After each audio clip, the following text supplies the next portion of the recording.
અમારે ઓડિયન્સ તમારું ઇન્ટ્રોડક્શન આપજો. ના જરૂર. નમસ્તે મિત્રો, મારું નામ છે સત્યદાસ અને તમે બધા આમ તો મને જાણતા જ હશો. અને અમારી જે ભક્કમ comedy channel as a founder of the ભક્કમ કોમેડી. સત્યભાઈ, તમે આપણી સ્ટોરીના વિશે થોડું અમને જણાવો.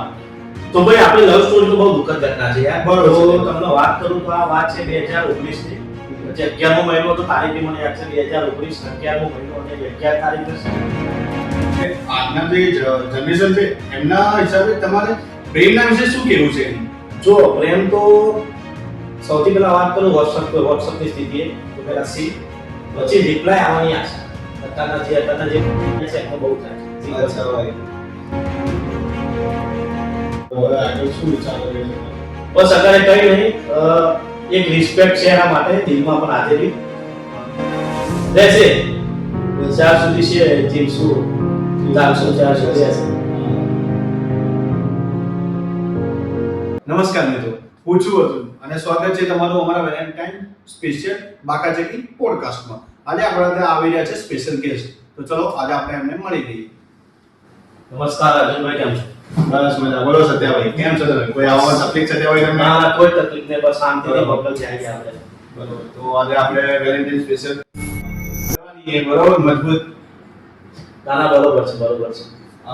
તો આપણે તમે પેલા અમારે ઓડિયન્સ તમારું ઇન્ટ્રોડક્શન આપજો. ના જરૂર.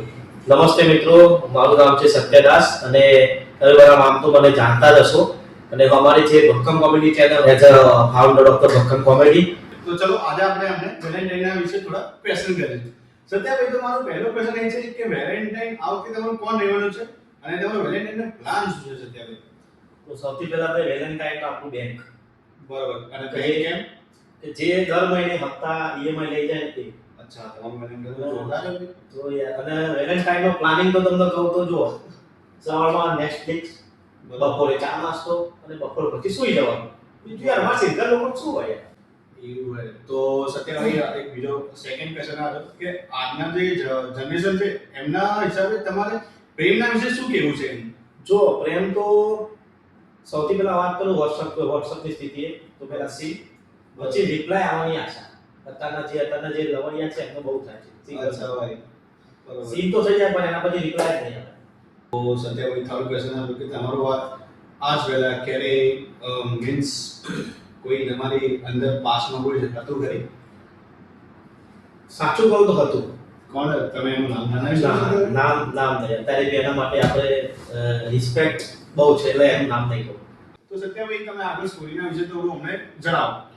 તો ભાઈ આપણી લવ સ્ટોરી તો બહુ દુઃખદ ઘટના છે યાર. બરોબર છે. તો તમને વાત કરું તો આ વાત છે 2019 ની. જે 11મો મહિનો તો તારીખ બી મને યાદ છે 2019 11મો મહિનો અને 11 તારીખે શનિવાર હતો. તો સવારમાં હું જોબ પર ગયો તો સવારમાં ગયો, દુકાન ખોલી અને સડનલી હું ફ્રી થઈને બહાર બેસ્યો તો ચેર ઉપર આવી રીતે જ. અને એ બાલ્કનીમાં આવી સામે જ ગયો હતો. તો મેં એને જોઈ બાલ્કનીમાં. તો એ એના પોતાના લગભગ સમથિંગ ગણો કે ફ્રેશ થઈને જાય છે બહાર ઓળાથી. તો મેં એને જોઈ. તો મારી નજર બી મળી ને એની બી મળી. તો સડનલી આ રીતે 2-3 દિવસ ચાલ્યું કે બાલ્કનીમાં હું પણ ફ્રી થઈને બહાર બેસું.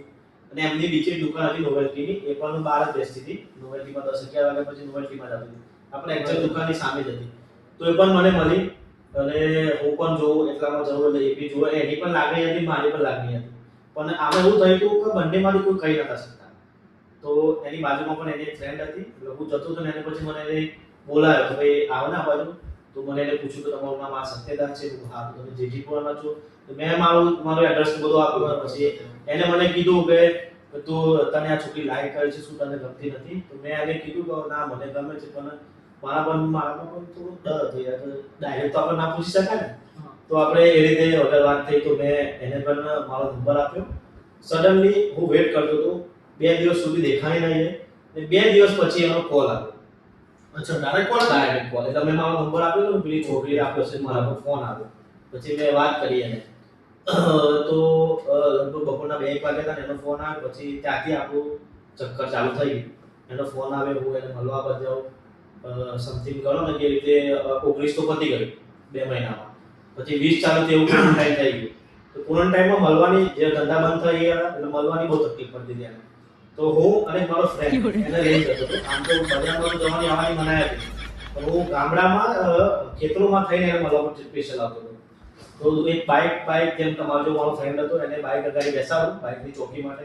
તો 1 વાગે ચાઇના જોડે જતો હતો બપોરે સમથિંગ ગણો તો 2-3 વાગ્યા સુધીમાં એને મળતો હતો. દરરોજનું આ ચેપ્ટર હતું. આ રીતે મારી વાત વધી અને પછી એમાં એવું થયું કે સડનલી એના ઘરે ખબર પડી ગઈ. એ વોટ્સઅપમાં વાત કરતી હશે ને એને ખબર પડી ગઈ. તો એને બહુ મારીને એ બધું થયું. હવે મારી વાત બંધ થઈ ગઈ. તો હવે મારે એને વાતચીત કરવા માટે તો કઈ કરવું પડે. તમને ખબર હશે કે પેલા ચાઇનાના 1200 રૂપિયાનો મોબાઈલ આવતા. તો એ મેં એને આપ્યો ગિફ્ટમાં.